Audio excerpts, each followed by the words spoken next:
Today we are going to start the online session of the subjects business mathematics and statistics in business. So I will try my best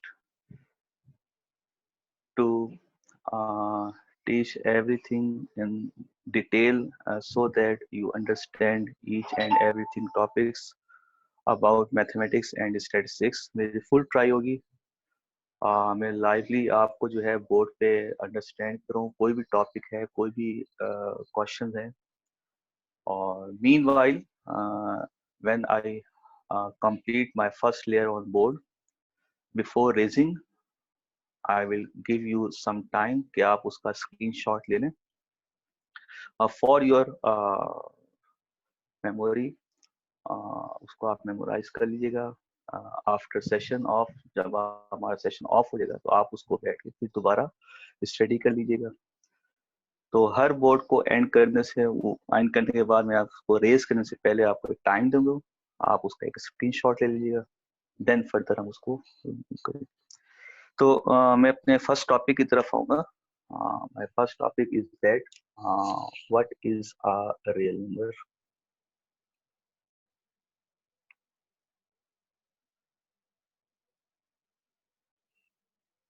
because इस topic के बगैर हम mathematics और statistics को start नहीं कर सकते।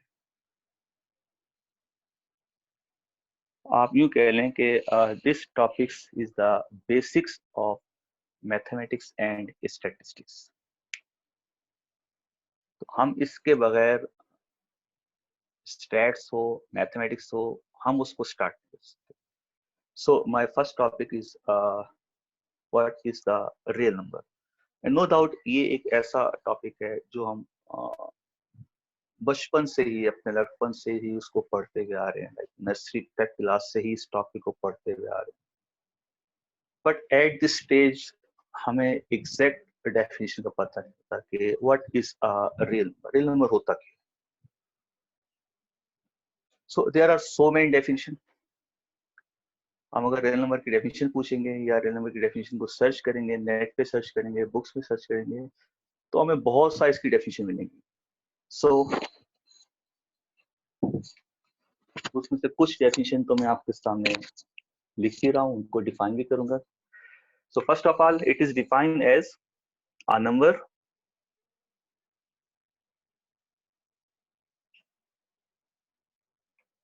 which is not a complex. A number which does not involve iota. A number which is not an imaginary number. And सबसे बेस्ट डेफिनेशन, सबसे बेस्ट वर्डिंग रियल नंबर को डिफाइन करने के लिए है, it is the union of two sets. One is rational and other is irrational. So that is the good definition. That is the best definition to define the set of all real numbers. No doubt they are good definitions, but this is the best one. Okay, real number क्या होता है? It is the union of rational and irrational. Now comes to the point कि rational क्या होते हैं, irrational क्या होते हैं, एंड कॉम्प्लेक्स क्या होते हैं, एंड आयोटा क्या होता है, एंड इमेजिनरी क्या होता है। तो अब हम इन पॉइंट्स की तरफ आएंगे। तो फर्स्ट ऑफ ऑल तो ये देखें कि there are so many type of examples of numbers in a sets, like set of all natural numbers,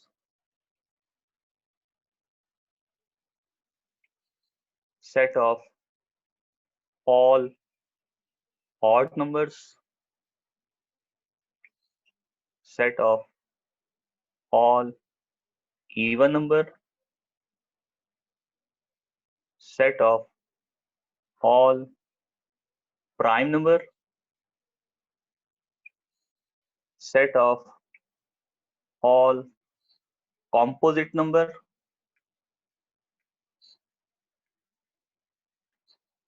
set of all integers,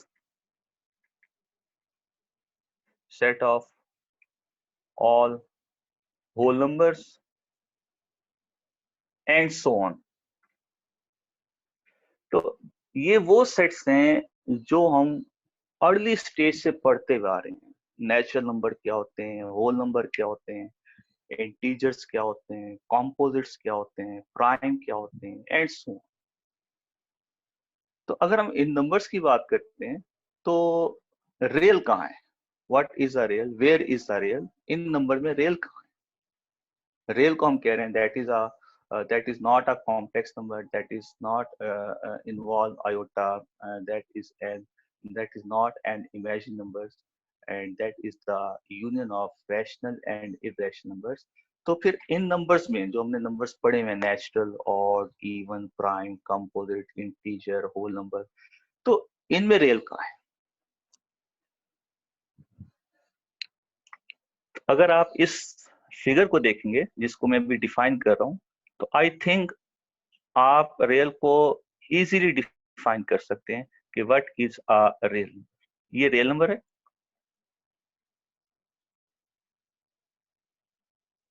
and it produced even, मतलब इवन नंबर इसके अंदर से आ रहे हैं. इट प्रोड्यूस्ड ऑड, मतलब odd number इसके अंदर से आ रहे हैं. It produce natural numbers, natural number इसके अंदर से आ रहे हैं. इट प्रोड्यूस होल नंबर इसके अंदर से आ रहे हैं. इट प्रोड्यूस प्राइम नंबर भी इसके अंदर से आ रहे हैं. इट प्रोड्यूस कंपोजिट नंबर भी इसके अंदर से आ रहे हैं. इंटीजर भी इसके अंदर से आ रहा है.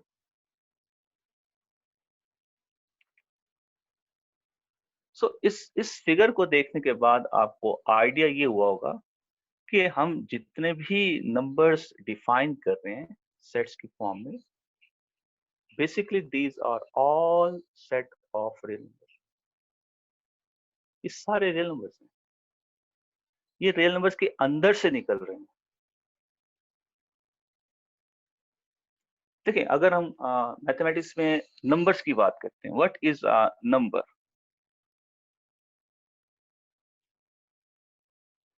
Number is of two types. One is called real, second is called complex.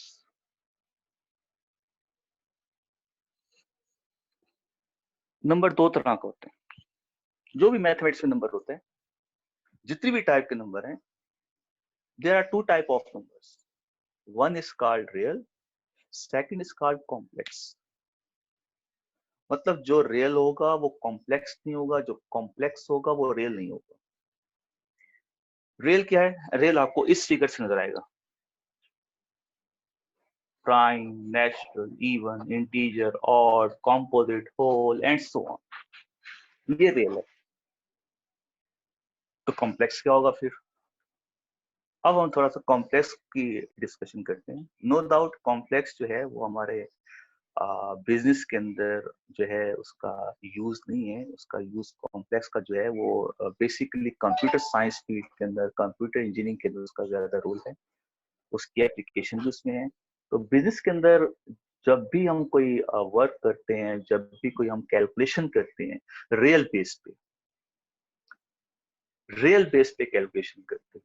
मतलब अगर कोई प्रॉफिट हुआ है तो what is the real profit? कितना प्रॉफिट हुआ? 5%, 10%, 30%, कितना प्रॉफिट हुआ है? उसको रियल बेस पे डिफाइन करें. Complex mean that is an imaginary number. मतलब हम उसको अज्यूम कर लेते हैं, ख्याली नंबर जिसको हम अज्यूम कर लेते हैं, ये हमारा इमेजिन है, ये हमारा इमेजिनरी नंबर्स है।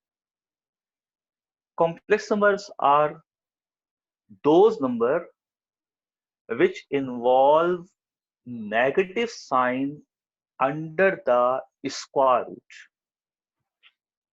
That is the definition of complex number. Complex number is a number which has negative sign under the square root. देखिए स्क्वायर रूट के अंदर अगर नेगेटिव का साइन आ जाए ना, उसको हम कंप्यूट नहीं कर सकते। नेगेटिव का स्क्वायर रूट कंप्यूट नहीं हो सकता। उसकी रीजन आप बहुत अच्छे तरीके से जो है वो डिफाइन कर सकते हैं कि स्क्वायर रूट जो है उन नंबर्स के ऊपर कंप्यूट किया जाता है जिन नंबर्स को हम प्रोडक्ट की शेप में लिखें, और इस तरह से लिखें कि वो नंबर्स प्रोडक्ट की शेप में एक जैसे। इसको मैं अगले जो है उसमें डिफाइन करता हूँ। आप ऐसा करें, फर्स्ट ऑफ ऑल जो है इस बोर्ड का जो है स्क्रीनशॉट लें ताकि मैं फिर इस बोर्ड को इरेज कर लूं और फिर नेक्स्ट बोर्ड की तरफ आ जाऊं। आप इसका एक स्क्रीनशॉट लेके इसको अपने पास मेमोराइज कर लें। फिर मैं इसके नेक्स्ट उसकी तरफ आता हूँ और फिर आपको डिफाइन करता हूँ कि कॉम्प्लेक्स नंबर के जो हमने डिफाइन किया है नेगेटिव को स्क्वायर रूट के अंदर, इसको हम कंप्यूट क्यों नहीं कर सकते। ओके, आई थिंक आपने इसका स्क्रीनशॉट ले लिया होगा। मैं नेक्स्ट लेयर की तरफ आता हूँ।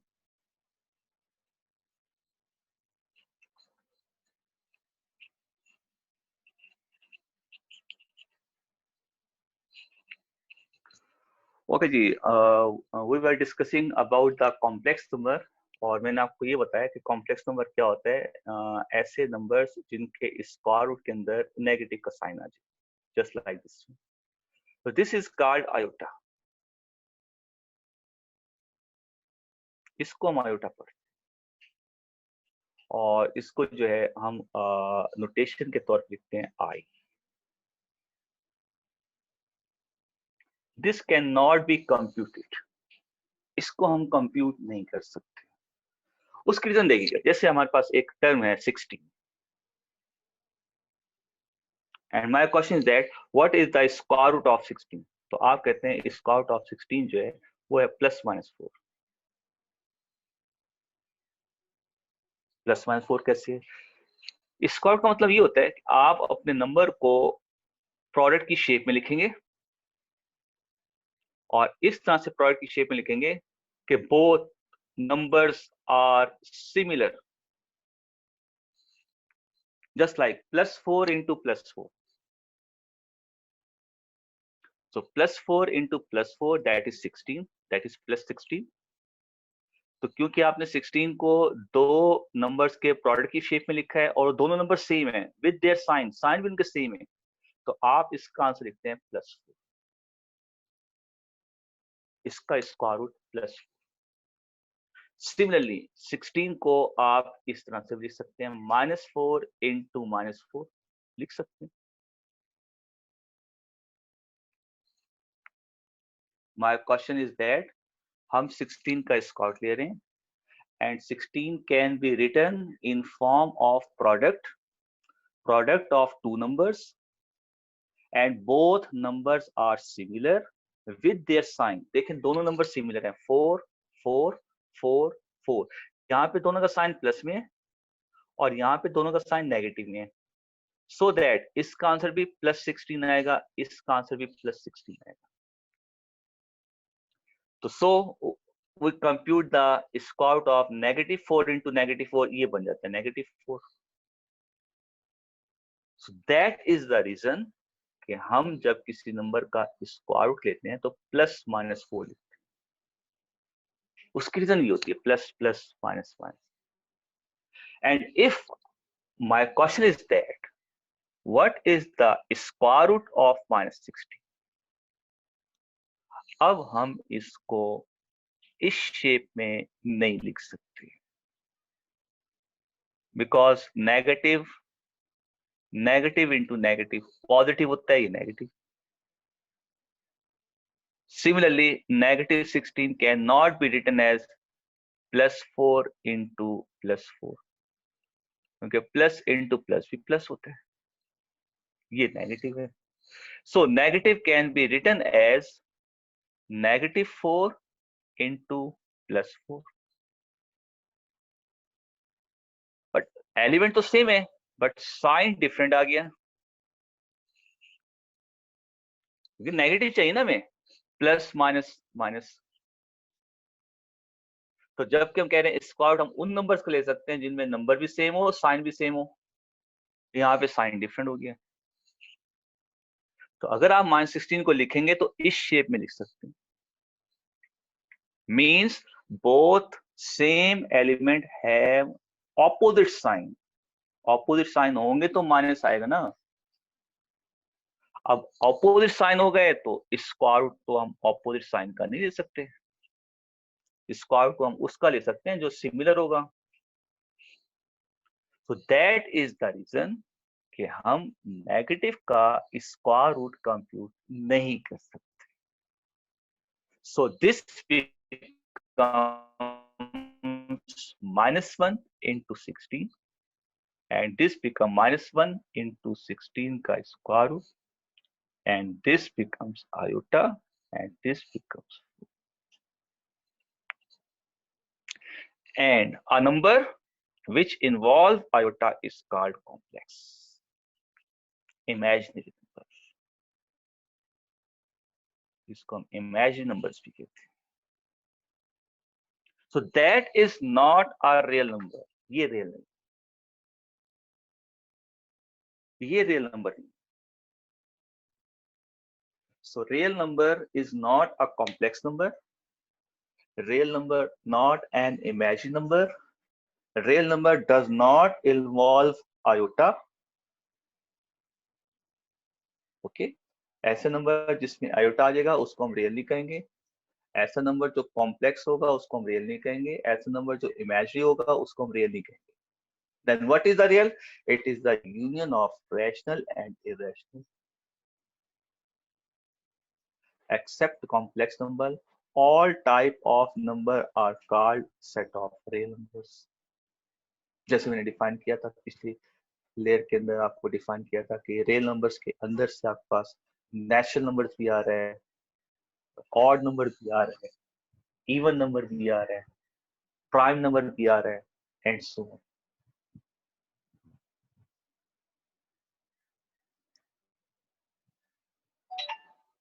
सो come to the next point कि हमने सेट ऑफ रियल नंबर्स को डिफाइन किया है, जिसको मैंने ये कहा था that is the best definition.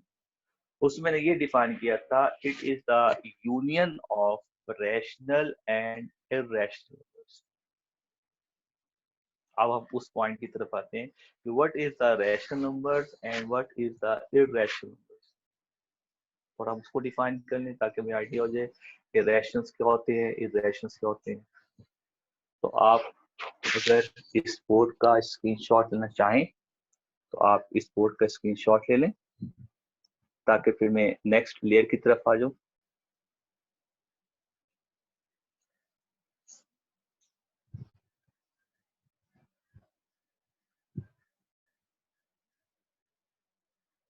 Okay ji, next we will define the set of rational and irrational numbers. कि हमारे पास rational numbers क्या होते हैं, irrational numbers क्या होते हैं, थोड़ा सा उनको हम डिस्कस कर लेते हैं ताकि हमें आइडिया हो जाए कि बेसिकली रियल नंबर्स है क्या. नो डाउट हमें थोड़ा सा यहाँ से भी आइडिया हो जाएगा. ओके, कॉम्प्लेक्स नंबर की मैंने एप्लीकेशन आपको डिफाइन करनी थी.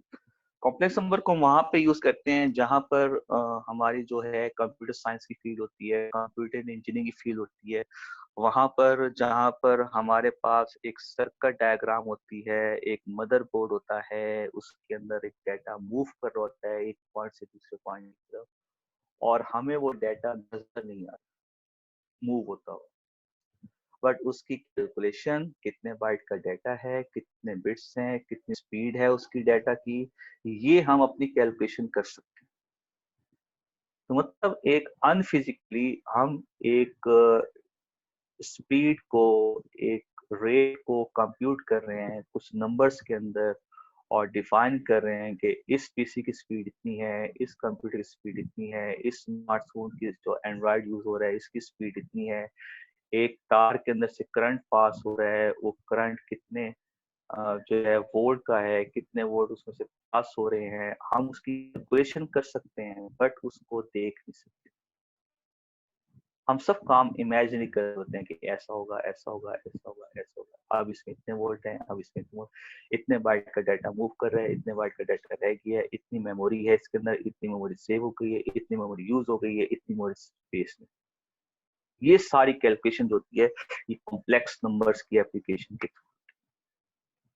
तो नो डाउट हम बिजनेस के अंदर जो काम कर होते हैं वो रियल बेस पे कर होते हैं। तो हमारे सिलेबस के अंदर, हमारे टॉपिक्स के अंदर, हमारी एक्सरसाइज के अंदर जब भी हम क्वेश्चन सॉल्व करेंगे मैथमेटिक्स में, स्टैट्स में, तो जहां कहीं भी स्क्वायर रूट के अंदर नेगेटिव का साइन आएगा तो हम उसको कह देंगे that is not our solution, ये हमारा सोल्यूशन नहीं है, this question has no solution, हम उसको वहीं पर ब्रेक कर देंगे। हम सिर्फ उन प्रॉब्लम्स को सॉल्व करेंगे जो रियल बेस पे होंगे, जिनका आंसर, जिनका सोल्यूशन रियल नंबर्स की बेस पे है। जिनको प्रॉब्लम्स का आंसर कॉम्प्लेक्स नंबर की बेस पे आएगा, हम उसका सोल्यूशन डज नॉट एग्जिस्ट कह के उस क्वेश्चन को वहीं पे एंड कर देंगे, उसको फर्दर सॉल्व नहीं करेंगे। ये फील्ड की बात है। अगर हम साइंस में होते, कंप्यूटर इंजीनियरिंग में होते, तो फिर हम इसको सॉल्व करते, हमारे पास टेक्निक है इनको सॉल्व करने की। तो हम अपनी फील्ड के अंदर कॉम्प्लेक्स नंबर को फीड नहीं करेंगे, सिर्फ उसकी डेफिनेशन को जहन में रखेंगे कि कॉम्प्लेक्स नंबर क्या होता है, रियल नंबर क्या होता है। ओके जी, मैंने आपको डिफाइन किया कि रियल नंबर जो होते हैं that is the union of rational and irrational. मतलब रैशनल और इरेशनल नंबर्स को अगर आप कंबाइन कर देते हैं, मिक्स कर देते हैं, तो that becomes a set which is known as set of real. मतलब रैशनल और इरेशनल का जो कॉम्बिनेशन होता है, इनका जो मिक्सचर होता है, इनको कंबाइन करने से जो एक सेट बनता है उसको हम रियल नंबर कहते हैं। That is the best definition of set of real. अगर हम रियल नंबर को डिफाइन करते हैं तो ये सबसे अच्छी डेफिनेशन। अब इसमें दो सेट्स नो डाउट यूज हो रहे हैं, एक रैशनल है और एक इरेशनल। अब हम थोड़ा सा हमको डिस्कस कर लेते हैं कि what is a rational number and what is an irrational, या इन दोनों में डिफरेंस क्या है, रैशनल और इरेशनल में डिफरेंस क्या है। तो फर्स्ट ऑफ ऑल तो ये ध्यान में रखिएगा, जो रैशनल होता है वो इरेशनल नहीं होता, जो इरेशनल होता है वो रैशनल। मतलब ये दोनों एक दूसरे से टोटली डिफरेंट होते हैं, इनमें कोई चीज कॉमन नहीं होती। जैसे रियल और कॉम्प्लेक्स होता है, जो रियल होता है वो कॉम्प्लेक्स नहीं होता, जो कॉम्प्लेक्स होता है वो रियल नहीं होता। सिमिलरली जो रैशनल होगा वो इरेशनल नहीं होगा, जो इरेशनल होगा वो रैशनल नहीं होगा। मतलब अगर हम रैशनल और इरेशनल का इंटरसेक्शन लेते हैं तो that becomes a null set. It's mean there is no common point, इसमें कोई कॉमन पॉइंट नहीं, that is null set. Okay, comes to the rational numbers. Rational numbers क्या होते हैं? A number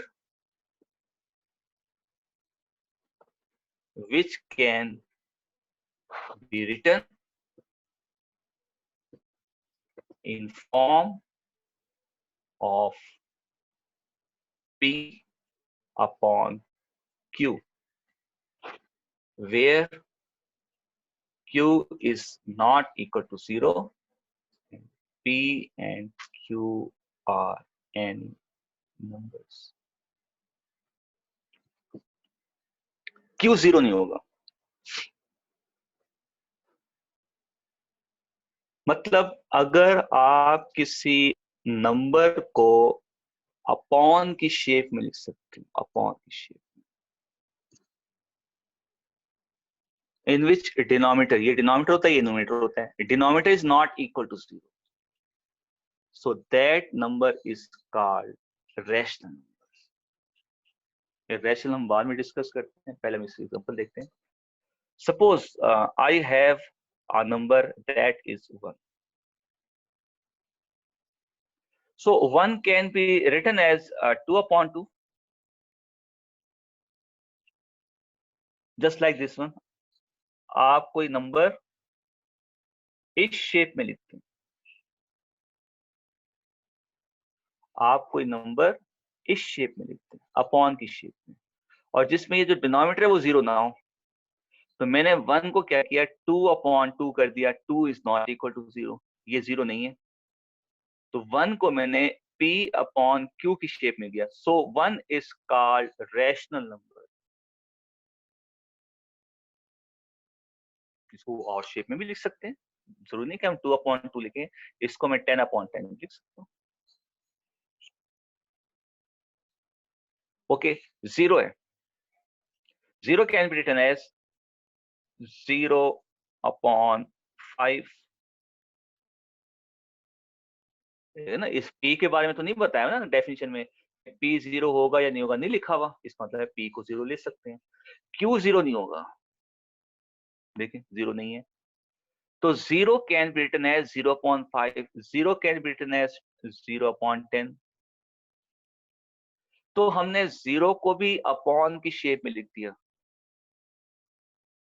so 1 is rational, 0 is rational. आप 2 को देखें, 4 upon 2, a number which can be written as p upon q shape. So that numbers are called rational numbers. इसी तरह negative में आ जाए, -3 है, -6 अपॉन 2 कर। सो -3 इज रैशनल, उसको आपने p अपॉन q की शेप में लिख दिया।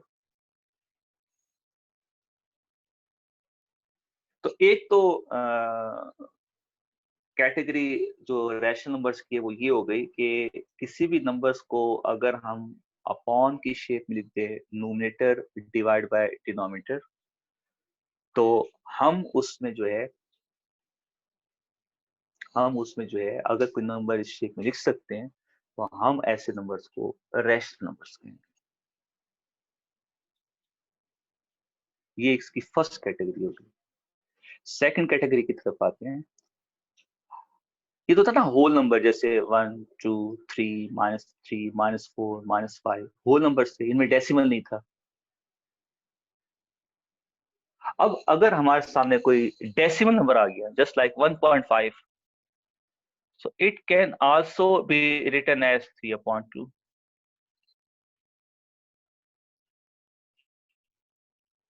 मतलब a number which can be written as p/q shape।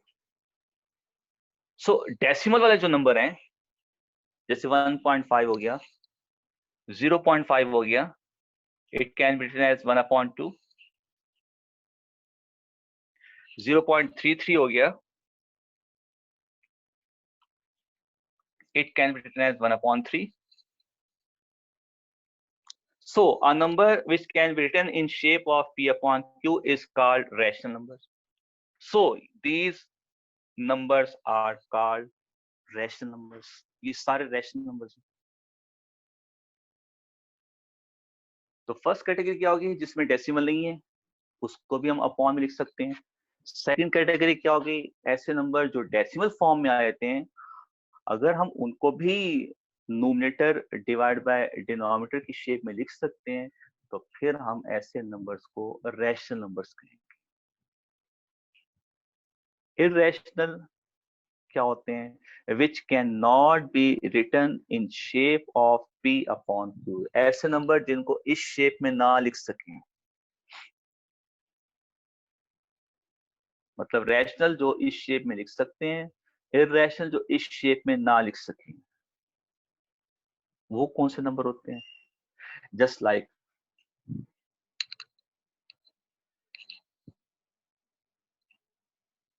Square root of 2।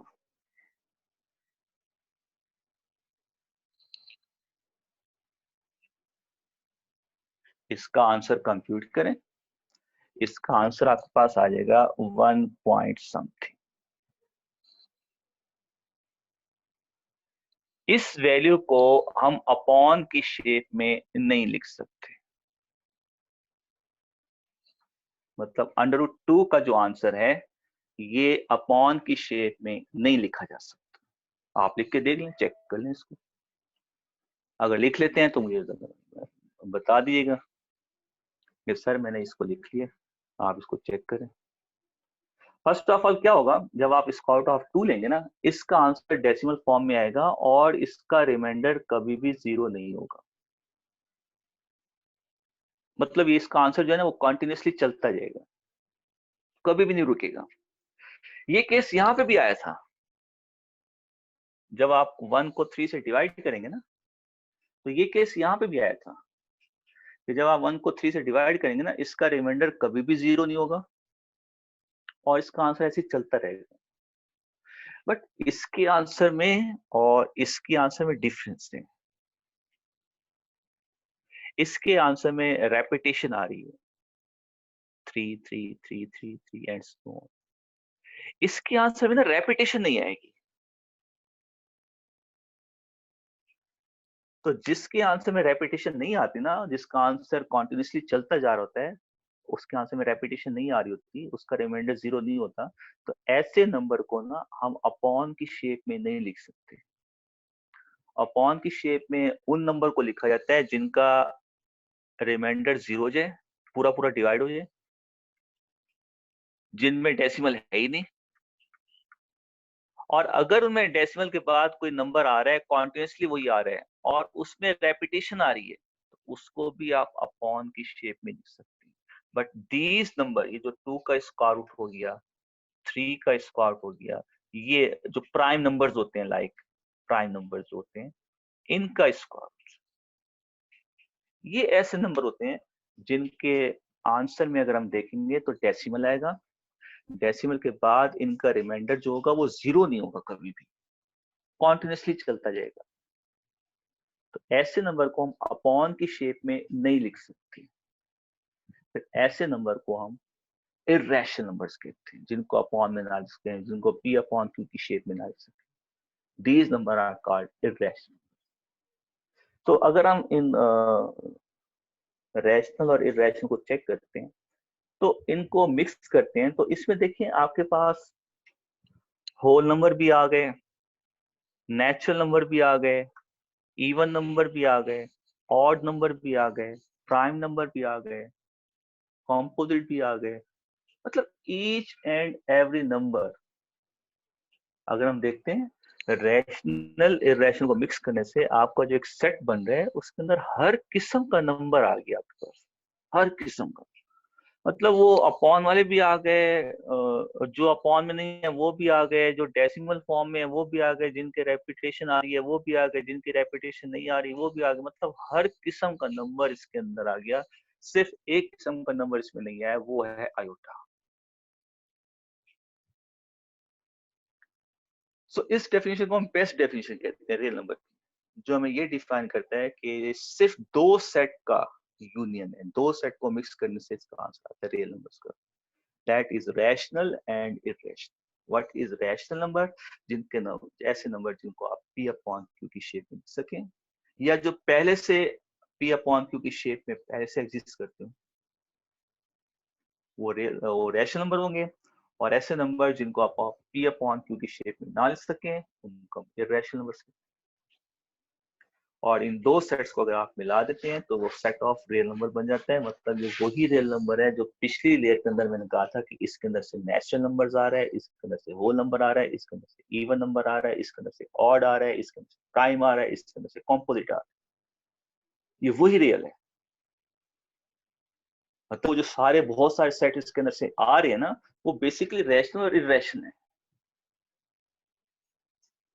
वो खुद रैशनल इरेशनल सेट्स।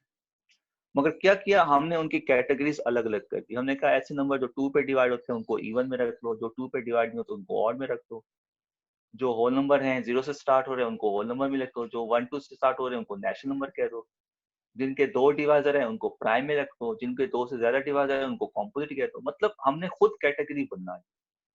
बेसिकली वो सारे रैशनल और इरेशनल नंबर्स, और अगर उससे ऊपर आते हैं तो that is the set of real numbers. Mathematics, statistics अगर आपने समझना है तो आपको बेसिक्स रियल नंबर्स पता होना चाहिए कि रियल नंबर्स। ओके जी, अब हम अपने जो है क्वेश्चंस आंसर की तरफ आएंगे। थिंक मेरे ख्याल में बहुत सारे क्वेश्चन इकट्ठे हुए हैं स्टूडेंट्स की, तो हम वन बाय वन अब क्वेश्चन की तरफ आते हैं। और इस ये टॉपिक अभी हमारा खत्म नहीं हुआ, ठीक है। इस टॉपिक को हम इंशाल्लाह नेक्स्ट क्लास में कंटिन्यू करेंगे इसी के बाद से। और इसका आप स्क्रीनशॉट लेना चाहें तो स्क्रीनशॉट ले सकते हैं। और इस टॉपिक को हम इंशाल्लाह नेक्स्ट क्लास में यहीं से इसको कंटिन्यू करेंगे कि रियल नंबर्स की रिप्रेजेंटेशंस कैसी होगी, रियल नंबर्स को लिखेंगे कैसे, रियल नंबर्स को किस नोटेशन के साथ डिफाइन करेंगे, ये इंशाल्लाह हमारा नेक्स्ट क्लास का टॉपिक होगा। अब हम अपने आते हैं क्वेश्चंस आंसर की तरफ, क्योंकि क्वेश्चन बहुत सारे इकट्ठे हुए हैं, तो क्वेश्चन आंसर की तरफ आते हैं। तो वन बाय वन जो है आप अपने क्वेश्चन जो है वो मुझे डिफाइन करेंगे। तो एक है आपके पास,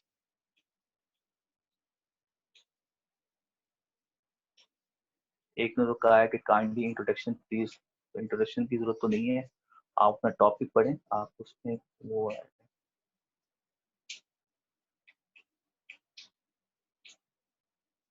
ओके, एक क्वेश्चन मेरे पास ये आया है कि और not all numbers are complex, so real numbers are non imaginary part of complex number, but thank you for a clear presentation. Okay जी, जी जैसे मैंने बताया है कि सारे नंबर जो होते हैं वो कॉम्प्लेक्स भी नहीं होते, सारे नंबर जो होते हैं वो रियल भी नहीं होते। तो जैसे मैंने आपको डिफाइन किया, नंबर दो टाइप के होते हैं, rational sorry real and complex. जो रियल होता है वो कॉम्प्लेक्स नहीं होता, जो कॉम्प्लेक्स होता है वो रियल नहीं होता, ठीक है जी। अब कॉम्प्लेक्स नंबर क्या होते हैं वो मैंने आपको डिफाइन किया है कि वो वाले नंबर जिनके स्क्वायर के अंदर नेगेटिव का साइन आ जाएगा। फिर नेगेटिव को हम सॉल्व नहीं कर सकते, उसको हम आयोटा पुट कर देते हैं। अब आयोटा क्यों पुट करते हैं, क्योंकि उसका आंसर हम कंप्यूट नहीं कर सकते। क्यों नहीं कंप्यूट कर सकते, वो जैसे मैंने आपको डिफाइन किया कि negative negative positive positive, negative into positive आएगा तो हम उसको कंप्यूट कर सकते। तो ये रीजन थी, कॉम्प्लेक्स नंबर जो होता है वो रियल नहीं हो सकता। सो ठीक है, नेक्स्ट क्वेश्चन देखते हैं इसका।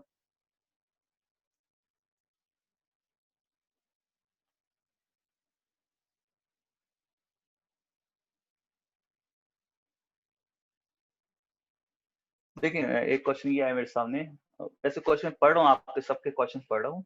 जो आंसर देने वाले क्वेश्चन है उनका आंसर दे रहा हूँ, बाकी जो क्वेश्चन ऐसे हैं जो आपने बस as a definition, as a तारीफन उसको लिखा है, वो मैं नहीं पढ़ा, क्योंकि I know I am a teacher. Okay, तो ठीक है, अच्छी बात है, आपको समझ में अच्छा आया है, तो उसकी भी वो मैसेज आए मेरे पास कि आपने अच्छा समझा है, ये वो। बहरहाल उनको मैं नहीं पढ़ा क्योंकि उनका कोई जवाब नहीं है ना मेरे पास।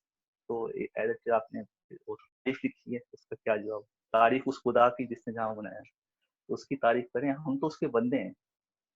हम तो कोशिश करते हैं कि जो आपको पढ़ा रहे हैं आपको किसी तरीके से समझ में आ जाए, हम इसकी कोशिश में लगे रहते हैं। तो तारीफ खुदा की क्या करें, ठीक है, बंदे तो उसके ही हैं, ठीक है। तो एक मेरे क्वेश्चन ये आया कि साथ साथ नोटबुक पे कॉपी, हाँ बिल्कुल आप कर सकते हैं। अब ये होता है कि हमारा सेशन 1 घंटे का है, तो उसमें हम कॉपी करेंगे, फिर आप कहेंगे सर रुकिएगा मैं कॉपी कर दूं, फिर मैं आपको 5 मिनट कॉपी करने के लिए दूं, तो उसमें टाइम लग जाएगा। इसलिए मैं कह रहा हूँ कि स्क्रीन शॉट ले लें, अगर आप स्मार्टफोन से लॉग इन हुए हैं तो स्क्रीन शॉट ले लें, अगर स्मार्टफोन से लॉग इन नहीं हुए, पीसी से लॉग इन हुए हैं, तो आप कैमरा तो आपके पास होगा, मोबाइल तो आपके पास होगा, मोबाइल से आप उसकी स्क्रीनशॉट की जो है ना वो पिक्स ले लें, ताकि बाद में आप उसको बैठ के लिख लें। क्योंकि 1 घंटे का है ना हमारा सेशन, तो 1 घंटे में अगर हम कॉपी भी साथ साथ करेंगे तो 5-5 पॉइंट अगर मैं कॉपी के लिए देता हूँ तो फिर जारी बात उसमें टाइम बहुत लग जाएगा। तो अभी भी देखिए हमने कितना पढ़ा है, हमारा टाइम पूरा हो गया। तो कोशिश करेंगे हम स्क्रीनशॉट लेते जाएंगे, और फिर जैसे हमारा सेशन ऑफ होता है ना तो हम फिर बाद में बैठ के उन बोर्ड्स को पढ़ लेंगे, और जैसे हमारी नेक्स्ट क्लास होगी उसको देखेंगे। ओके जी, अच्छा, ऐसा है कि कुछ स्टूडेंट कह रहे हैं कि उनका वो इमेज जैसे होता है ना, वाइट लाइव बोर्ड में ना कभी कभी इमेज ऑफ हो जाती है, फिर वापस आ जाती है, फिर वो थोड़ा ब्लोर हो गया, थोड़ा सा धुंधला हो गया, थोड़ा सा कट हो गया। तो ऐसा है कि मैं भी आपके साथ साथ ना इन बोर्ड्स की जो है ना स्क्रीन शॉट ले रहा हूँ, और ये मैनेजमेंट को मैं दे दूंगा, ये सारे स्क्रीन शॉट मैनेजमेंट को दे दूंगा, आज का जो लेक्चर है हमारा, ठीक है, वो आपको सेंड कर देंगे, यही यही लेक्चर।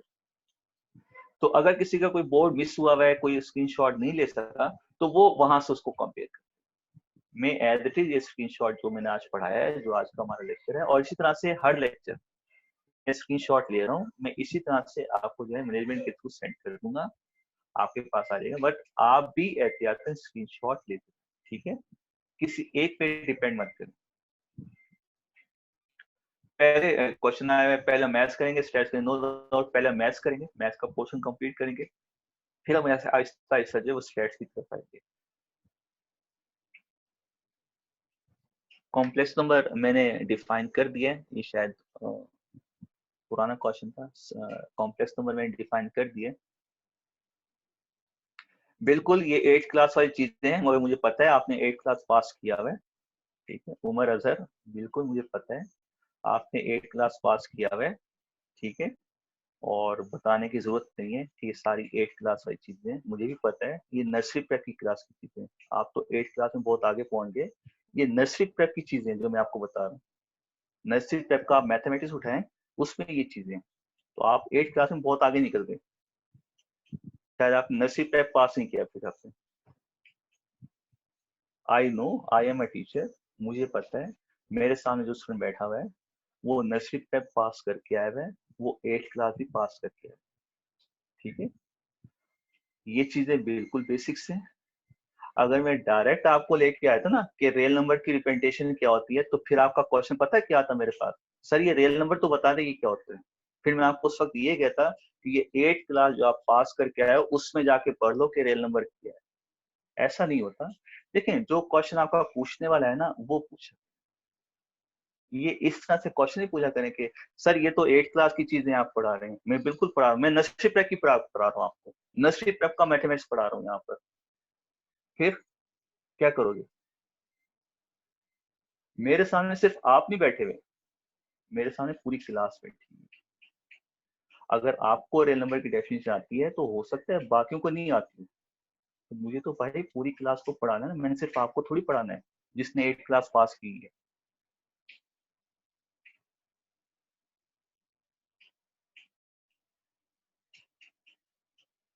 देखिए, सिलेबस आउटलाइन ये सारी आपके पास है, और बीइंग अ टीचर मुझे पता है सिलेबस में क्या क्या टॉपिक्स हैं, सिलेबस में क्या क्या चीजें हैं।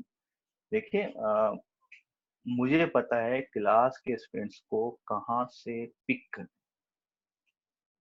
कौन सी स्टेज से उनको उठाना है।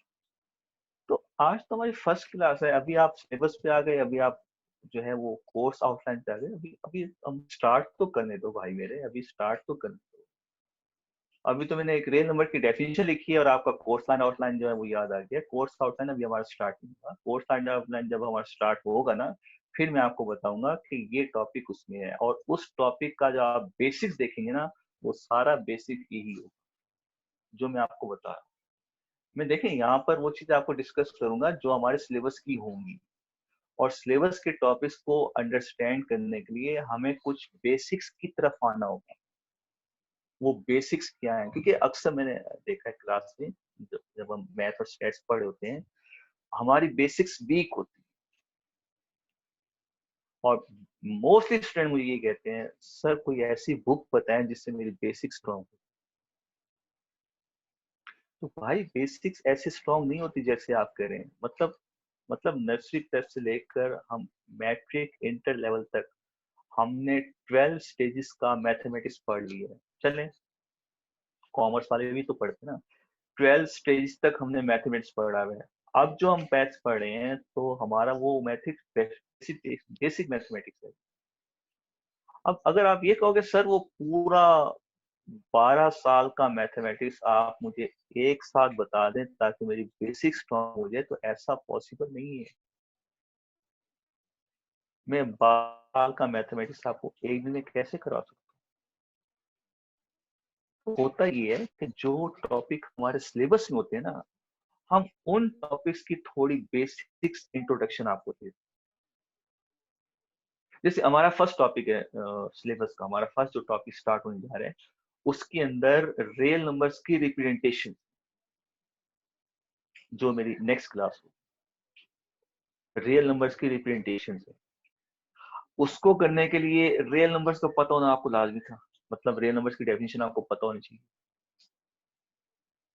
तो अब जिसको नहीं पता उसने तो समझ लिया, जिसको पता है ओके, उसको पता है उसकी और नॉलेज में इजाफा हो जाएगा। तो हम एटलीस्ट उन टॉपिक्स की बेसिक्स को डिस्कस करेंगे जो टॉपिक हमारे सिलेबस पे। टीचर्स डिफरेंट टाइप होते हैं। मेरा तरीका पढ़ाने का कुछ यही है कि मैं हर टॉपिक से पहले उसकी पहले बेसिक्स बताता हूँ। वो टॉपिक्स है क्या, उसके बेसिक्स क्या है, वो चीजें मैं सारी डिफाइन करूंगा। उसके बाद जैसे हम एक्सरसाइज के क्वेश्चन सॉल्व करेंगे ना, तो फिर उन चीजों को उसमें यूज हो, फिर मैं वहां पे बताऊंगा कि ये चीज मैंने आपको बताई थी, ये देखो यहाँ पे। तो इस तरह से हम अपने सिलेबस को देख के चलेंगे, ठीक है।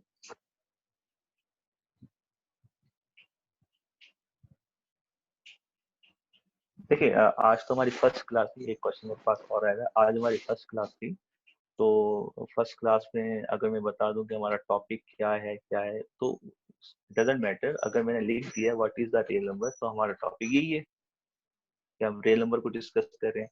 नेक्स्ट क्लास में इसकी रिप्रेजेंटेशन को डिफाइन करेंगे, फिर नेक्स्ट क्लास में उसका ग्राफिकल फॉर्म देखेंगे। मतलब हम अभी रियल नंबर्स का टॉपिक ही कर रहे हैं।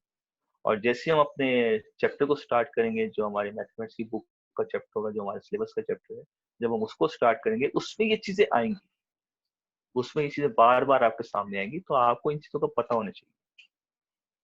बाकी जो हम मेन टॉपिक्स जब हम स्टार्ट करेंगे, तो मैं आपको साथ साथ कोर्स आउटलाइन के रिस्पेक्ट से बताता जाऊंगा कि ये कोर्स आउटलाइन में हमारा फला टॉपिक है, इसको टिक कर लें, ये अब हम कर रहे हैं। वो मैं आपको फिर साथ साथ बता दूंगा। जी, बुक भी मैं रिकमेंड करूंगा, बिल्कुल बुक को रिकमेंड करूंगा। वैसे जो आपका कोर्स आउटलाइन है, उसके अंदर जो बुक रिकमेंड की हुई है, तो हम उसी बुक को फॉलो करेंगे। बिजनेस मैथमेटिक्स जो बुक है, उसका जो टाइटल नेम है वो है applied mathematics for business economics and social sciences by Frank S Bertie. Course outline जहाँ पे है, उसके एंड पे ये बुक लिखी हुई है। हम इस बुक को फॉलो करेंगे मैथमेटिक्स में, और जब हम स्टैट्स पढ़नी शुरू करेंगे, फिर मैं उसकी बुक्स के बारे में आपको बता दूंगा। और इसके बुक्स के जो है आपके एक्सरसाइज के पीडीएफ फॉर्म, वो भी मैं आपको सेंड कर दूंगा। अगर आप बुक परचेज करना चाहें, बिल्कुल परचेज कर लें। अगर मैं इसको आपके पीडीएफ फॉर्म के अंदर आपको सेंड कर दूंगा। एमसीक्यूज जो है वो मैंने बनाए हुए हैं, साथ साथ हर चैप्टर के एमसीक्यूज बने हुए मेरे पास।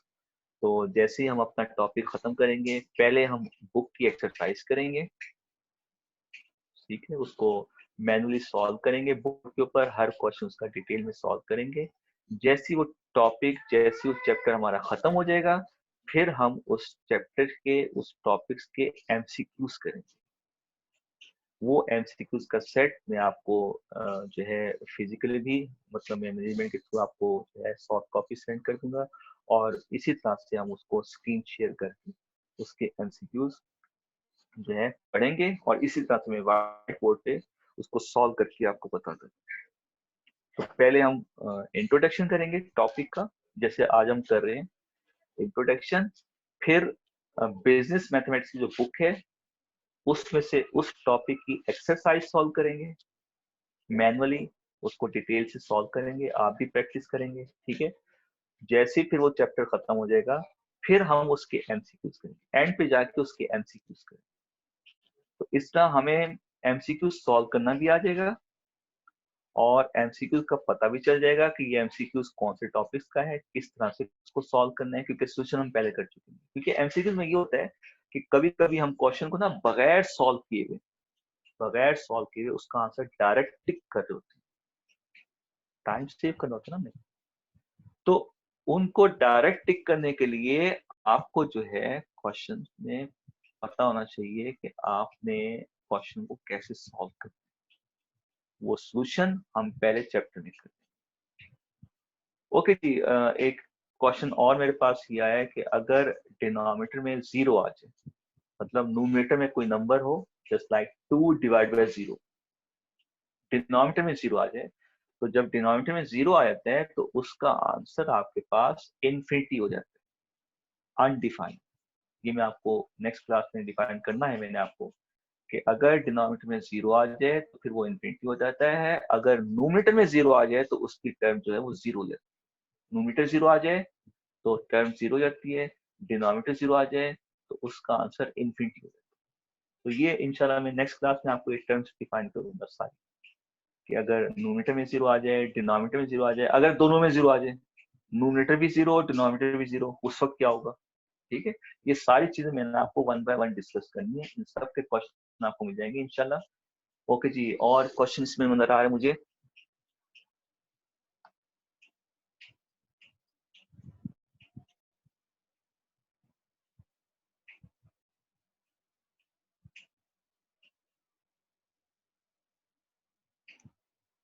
हाँ जी, रैशनल नंबर में दोनों वैल्यू सेम हो सकती है, 2/2 जैसे मैंने लिखा हुआ है, 2/2, 3/3, 4/4, ये 1 होता है, तो 1 इज अ रैशनल नंबर, 1 को हम इस तरह से लिख सकते हैं 2/2।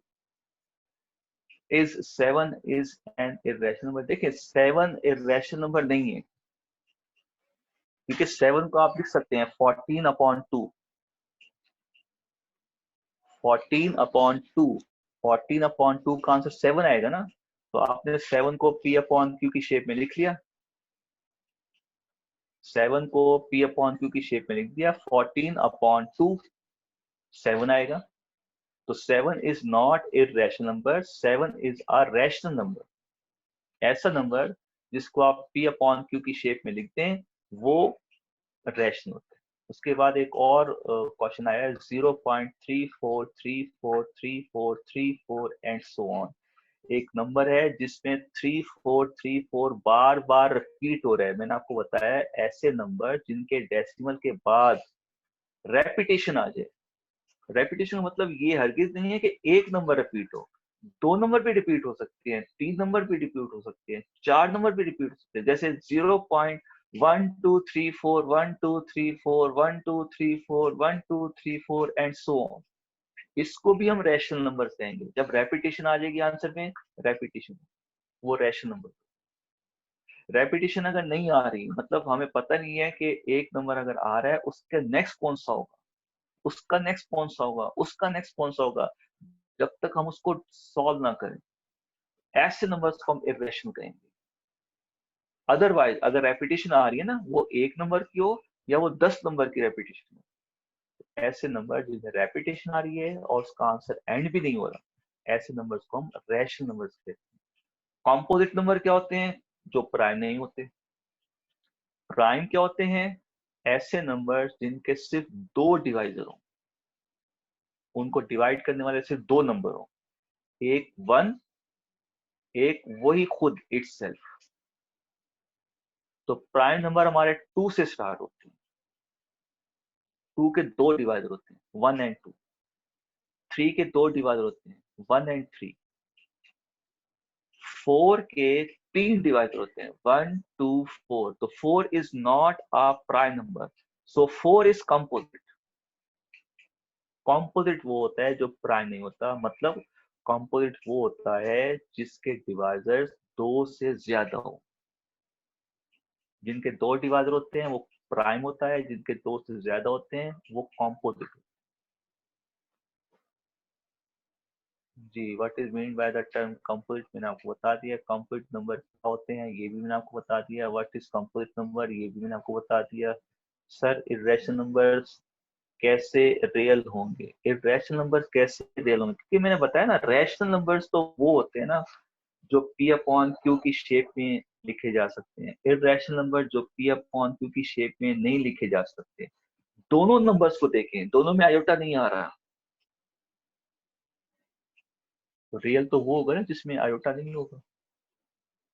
ना तो रैशनल में आयोटा आ रहा है, ना इरेशनल में आयोटा आ रहा है, तो इसलिए इरेशनल को हम रियल कहते हैं। याद रखिएगा, जहां पर आयोटा आ जाएगा, जहां पर कोई ऐसा नंबर आ गया जिसके स्क्वायर रूट के अंदर नेगेटिव का साइन आ गया ना, तो that is not are real number. बस ये ध्यान में रख, वो रियल नंबर नहीं होगा जिसके स्क्वायर रूट के अंदर नेगेटिव आ जाए, या जिसके नंबर के साथ लिखा आ जाए आयोटा, जैसे 2 आयोटा, 3 आयोटा, 4 आयोटा, वो रियल नहीं होगा। बाकी इरेशनल, मुझे बताओ, इरेशनल नंबर आपके सामने लिखा हुआ है √2, ये इरेशनल नंबर है, इसमें आयोटा नजर आ रहा है आपको, या इसके स्क्वायर के अंदर नेगेटिव का साइन नजर आ रहा है? नहीं, ये इरेशनल नंबर है, तो इरेशनल नंबर तो आपका रियल होते हैं। तो रियल वो होगा जिसमें आयोटा नहीं होगा, जिसके स्क्वायर के अंदर नेगेटिव का साइन नहीं होगा, वो आपका रियल। प्राइम का और कंपोजिट का बता दें, मैंने आपको बता दिया, प्राइम नंबर वो होते हैं जिनके दो डिवाइजर होते हैं, 1 और इटसेल्फ, और कंपोजिट वो होते हैं जो जिनके डिवाइजर 2 से ज्यादा होते हैं। विच बुक इज प्रेफरेबल, मैंने बता दिया, पढ़ने की बुक है बिजनेस मैथमेटिक्स की, इसको हम प्रेफर करेंगे, इसको हम रिकमेंड करेंगे। यही हमारी बुक है जिसको हम अपने सिलेबस के अंदर और लेक्चर्स के अंदर फॉलो करें। जो स्टडी टेक्स्ट है वो आप मैनेजमेंट से जो है पूछ सकते हैं कि स्टडी टेक्स्ट आपको कहाँ से मिलेगा। वैसे जो भी मटेरियल होगा लेक्चर्स का, और जो मैं आपको मटेरियल प्रोवाइड करूंगा लाइक एमसीक्यूज शेप में, वो मैं आपको जो है मैनेजमेंट के थ्रू आपको जो है वो सेंड करूंगा, वो आपको मिल जाएगा इंशाल्लाह। बुक का नाम मैंने आपको बता दिया, कोर्स आउटलाइन, ये भी आपको जो है इसकी आईसीएमए की जो वेबसाइट है, वहाँ पे आपको कोर्स आउटलाइन जो है वो अवेलेबल है, वहाँ से आप उसकी कॉपी कर सकते हैं, वहाँ चेक कर सकते हैं। बुक का नेम भी वहाँ पे लिखा हुआ है, ठीक है, उसको आप देख सकते हैं। इस सब्जेक्ट्स का ओवरव्यू दे दें, ओके जी, इस सब्जेक्ट्स का ओवरव्यू, मैथमेटिक्स का ओवरव्यू क्या दें हम? मैथमेटिक्स में तो बहुत सारी फील्ड है। चलें, मैंने नोट कर लिया, इंशाल्लाह नेक्स्ट क्लास में मैं एक मैथमेटिक्स का जो है ओवरव्यू दे दूंगा कि मैथमेटिक्स की एप्लीकेशन कौन कौन सी फील्ड के अंदर यूज होती है। एक तो हमारी बिजनेस की फील्ड है, इसके अलावा रैशनल और रैशनल और इरेशनल नंबर्स का जो इंटरसेक्शन होता है वो नल सेट क्यों होते हैं, मतलब वो खाली सेट क्यों होता है, जिसमें बताया ना कि रैशनल नंबर जो होता है वो इरेशनल नहीं हो सकता, और इरेशनल नंबर जो होता है वो रैशनल नहीं हो सकता, क्योंकि रैशनल नंबर्स के अंदर वो वाले पॉइंट्स हैं, वो वाले एलिमेंट्स हैं जिनको आप पी अपॉन क्यू की शेप में लिख सकते हैं, और इरेशनल वो नंबर्स होते हैं जिनको आप पी अपॉन क्यू की शेप में नहीं लिख सकते। तो दोनों तो टोटली डिफरेंट हो गए ना, एक दूसरे से ऑपोजिट हो गए। तो जब इसमें कोई चीज कॉमन नहीं होगी तो इंटरसेक्शन में तो हम कॉमन एलिमेंट लिखते हैं, जब कॉमन नहीं होगा तो जाहिर बात है इसका आंसर नल सेट होगा।